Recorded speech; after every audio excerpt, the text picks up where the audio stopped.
ok. Juste vous tournez les épaules vers moi.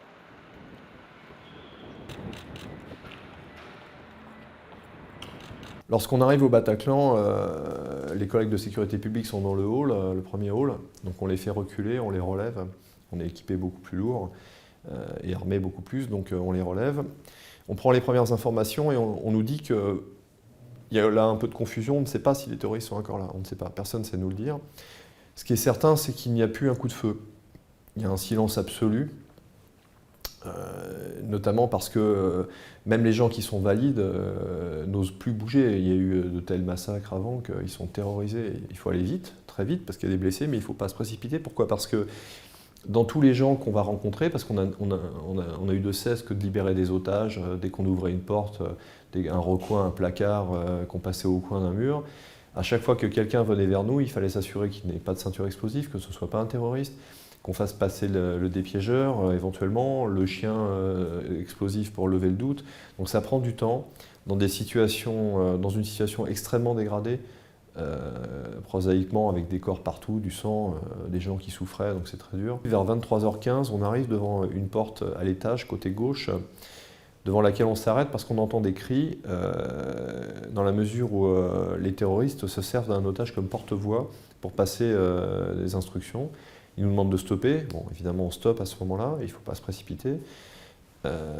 Ils nous font hurler qu'ils sont deux, avec des ceintures explosives, avec des kalachnikovs, qu'ils ont une vingtaine d'otages. Donc, bon, on prend la mesure de la situation. Un peu avant 23h30, ils nous communiquent un numéro de portable sur lequel ils souhaitent qu'on les joigne.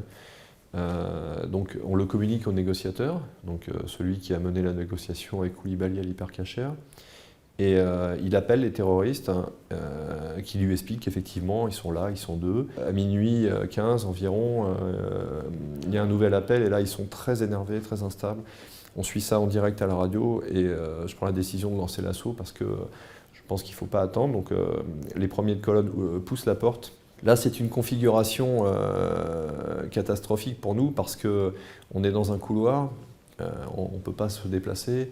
On n'a pas d'échappatoire, donc le bouclier s'engage, hein, il protège les premiers hommes de colonne, mais vous imaginez que c'est très difficile de progresser comme ça, surtout qu'on se retrouve avec les otages devant nous et les terroristes derrière, qui ouvrent le feu tout de suite, un feu nourri, les otages se plaquent au sol sur les côtés et réussissent à se cacher dans un petit bureau pour partir. À un moment, on a un petit escalier en colimaçon qui tourne à 90 degrés.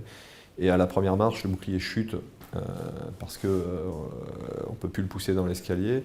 Et les deux premiers de colonne sont découverts. Là, ils voient une ombre, les deux voient une ombre, ils ouvrent le feu immédiatement dessus, ils le touchent. Alors, il y a une première explosion, puis une seconde quasiment simultanée. Donc, on pense que le premier est touché, puisque sa ceinture explose que sur le devant et pas à l'arrière. Donc, probablement que mes hommes ont touché la première partie de la ceinture qui l'a fait exploser. Le deuxième, je pense, se fait sauter. Enfin, le résultat est immédiat, c'est que les deux sont neutralisés. On peut, comme ça, faire sortir les otages qui se trouvaient au bout de ce couloir, qui était caché derrière une porte. Voilà. Et ensuite, le travail n'a pas été terminé, puisqu'il a fallu encore plus d'une heure pour complètement faire le tour du Bataclan et sortir encore une centaine d'otages sur le toit, des dizaines dans des placards un peu partout. Donc je ne saurais pas vous dire combien d'otages on a libérés, c'est insensé, des centaines je pense au final. Hein.